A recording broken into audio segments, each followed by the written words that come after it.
فنسأل الله أن يحجز لنا مقعدا في المقاعد الأمامية مع سيدنا النبي يوم القيامة، لأن سيدنا النبي قال أقربكم مني مجلسا يوم القيامة أكثركم علي صلاة.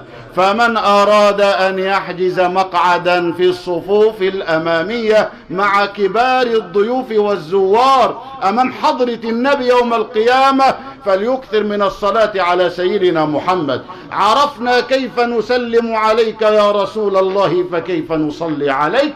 قال قولوا اللهم صل على سيدنا محمد وعلى آل سيدنا محمد. فمن أدمن الصلاة على الحبيب كان في الصفوف الأولية يوم القيامة، يوم لا يخزي الله النبي والذين آمنوا معه. الوحيد الذي يقال له يوم القيامة ارفع رأسك هو رسول الله، الوحيد من بين الخلائق